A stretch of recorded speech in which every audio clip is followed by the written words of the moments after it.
एक योद्धा जिसने अकेले ही सैकड़ों शत्रुओं को परास्त कर दिया हो, एक ऐसा भी जिसका लक्ष्य कभी चुका ही नहीं, जिसकी धनुष की टंकार से आसमान भी कांप उठे, जिसका नाम स्वयं ईश्वर के साथ जुड़ा है। दोस्तों, ऐसा ही एक योद्धा था महाभारत का महाबली अर्जुन की, जिसे महाभारत का सबसे बड़ा धनुर्धारी भी कहा जाता है। लेकिन क्या आप जानते हैं कि इस महायोद्धा को हराने का साहस और शक्ति आखिर इन 5 योद्धाओं के पास थी? क्या सच में ऐसे कोई योद्धा मौजूद थे जो अर्जुन को चुनौती दे सकते थे? महाभारत के युद्ध में अर्जुन का पराक्रम, उसका धैर्य, यह उसकी रणनीति, यह सब तो जग जाहिर है। लेकिन ऐसे कौन से 5 योद्धा थे जिन्होंने अर्जुन को चुनौती देने का प्रयास किया था, जिन्होंने उसके साहस और कौशल को अपने शौर्य से मापने का दुस्साहस किया? चलिए इस वीडियो के अंत तक आप भी जान जाएंगे उन 5 योद्धाओं को जिनके अंदर अर्जुन को हराने का सामर्थ्य था। 5वें स्थान पर है भीष्म पितामह। भीष्म पितामह, जिनका नाम सुनकर ही हर कोई थरथर कांपता था। भीष्म पितामह ने कई सारे शक्तिशाली योद्धाओं को परास्त किया था। कहते हैं उनमें से एक अर्जुन भी थे। संपूर्ण महाभारत के दौरान अर्जुन कभी भी भीष्म पितामह को सीधे तौर पर परास्त नहीं कर पाए थे। वहीं अगर विराट युद्ध की बात की जाए तो विराट युद्ध के दौरान अर्जुन ने भीष्म पितामह को परा नहीं किया था, सिर्फ मूर्छित किया था, और वह इसमें सफल भी हुए थे।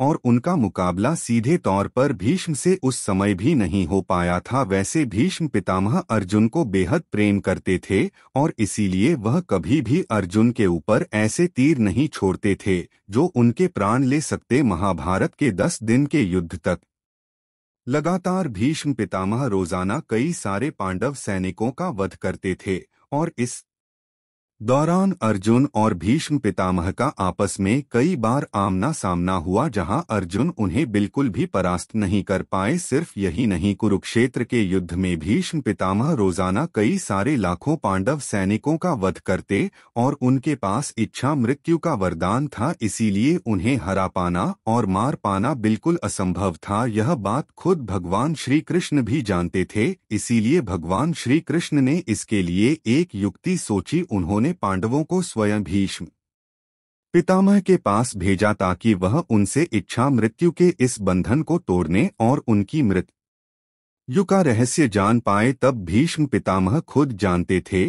कि वह अधर्म की तरफ है, इसीलिए उन्होंने पांडवों को अपने मृत्यु का रहस्य बताया, जिसके अगले दिन अर्जुन ने शिखंडी को ढाल बनाकर कई असंख्य तीरों से भीष्म पितामह का वध किया। लेकिन दोस्तों, कभी भी सीधे तौर पर अर्जुन भीष्म पितामह का मुकाबला भी नहीं कर पाया था, ना ही कभी उन्हें हरा पाया था। चौथे नंबर पर है द्रोणाचार्य, जो खुद अर्जुन के गुरु कहे जाते हैं, जिन्होंने ही अर्जुन को धनुर्विद्या का ज्ञान दिया। देखा जाए तो गुरु द्रोणाचार्य को उन सभी अस्त्रों का ज्ञान था जिन सभी अस्त्रों का ज्ञान अर्जुन को था। महाभारत में द्रोणाचार्य अपनी पूरी क्षमता के साथ नहीं लड़े, उन्होंने पुत्र मोह के कारण ही अधर्म का साथ दिया था। वो जानते थे कि अर्जुन धर्म के साथ है, इसीलिए कभी भी उन्होंने उसे मारने की कोशिश नहीं की। कहते हैं जब निर्मम तरीके से कौरवों ने चक्रव्यूह के अंदर अभिमन्यु का वध किया, तब उसके आक्रोश में अर्जुन ने अगले दिन जयदर्शनी की प्रतिज्ञा ली और जयदत्त को बचाने के लिए द्रोणाचार्य स्वयं वहां पर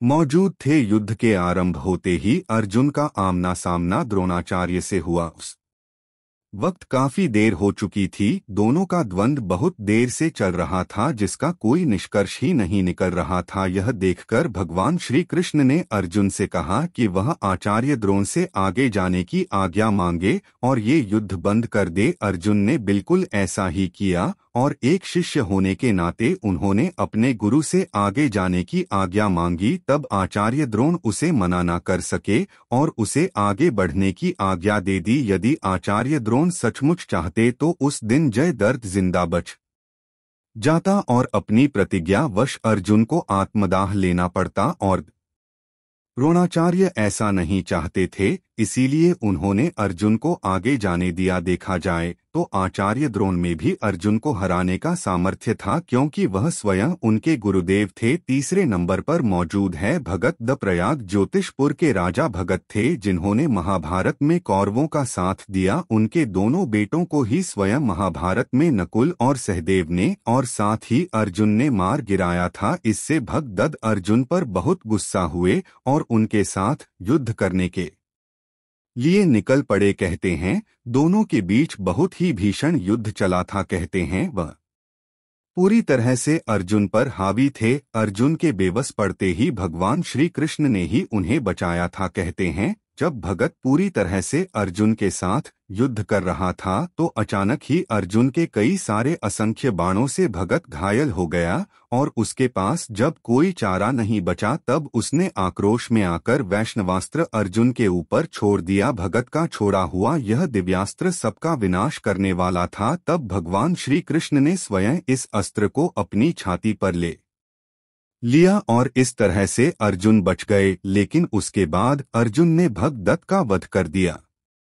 देखा जाए तो भगदत्त और अर्जुन दोनों ही महान योद्धा थे। दोनों का आमना सामना जब हुआ तो कोई भी किसी को हराने में सक्षम नहीं था। दोनों ही बराबरी की टक्कर रखते थे। वहीं दूसरे नंबर पर है अर्जुन के पुत्र प्रभु वाहन। कहते हैं जब अर्जुन वनवास काल में गए थे तब वह मणिपुर पहुंचे, जहां पर उनका विवाह चित्रांगदा के साथ हुआ था और उन्हें एक प्रभु वाहन नामक पुत्र की प्राप्ति हुई थी। कहते हैं जब पांडव महाभारत का युद्ध जीत गए थे तब उसके बाद युधिष्ठिर को चक्रवर्ती सम्राट बनाने के लिए उन्होंने एक अश्वमज्ञ किया, जहां पर उसका घोड़ा जाते जाते मणि जा पहुंचा और उस समय बभु वाहन वहां के राजा थे। अश्वमेघ के घोड़े के साथ अर्जुन थे। ऐसे में बभु वाहन और अर्जुन के बीच एक युद्ध हुआ। कहते हैं बभु वाहन ने अर्जुन का वध कर दिया, जिसके बाद नाग कन्या उल्पी ने स्वयं मणि की सहायता से अर्जुन को पुनर्जीवित किया था। इस विषय पर हम पहले भी एक वीडियो बना चुके हैं,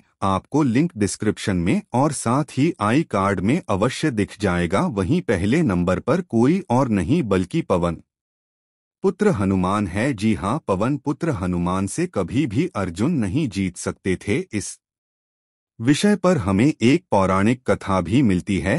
कहते हैं महाभारत युद्ध खत्म होने के बाद अर्जुन को अपनी धनुर्विद्या और अपने बाणों पर बेहद घमंड हो गया था और भगवान श्री कृष्ण को यह बात पता थी। इसीलिए उन्होंने हनुमान जी को भेजा अर्जुन के उस घमंड को चकनाचूर करने के लिए। अब अर्जुन और हनुमान जी के बीच में वार्तालाप चल रही थी, जहां पर अर्जुन ने कहा कि आपने रामायण काल में भगवान श्री राम ने स्वयं की सहायता से पुल क्यों नहीं बनाया, उन्होंने पत्थर का सहारा क्यों लिया। और ऐसे में अर्जुन अपनी बढ़ाई करने लगे। तब हनुमान जी ने कहा कि अगर वह अपने बाणों से एक पुल का निर्माण कर देंगे और अगर मैं उस पर चल पाया, वो पुल मेरा भार उठा पाया, तो मैं मान लूंगा कि अर्जुन भगवान श्री राम से भी बड़े धनु उधारी थे। अब ऐसे में अर्जुन ने कई असंख्या तीरों के सहायता से एक पुल का निर्माण किया, लेकिन हनुमान जी ने जैसे ही उस पर एक पांव रखा वह पुल ढह गया। ऐसे करते करते 3-4 बार अर्जुन ने कई सारे पुलों का निर्माण किया,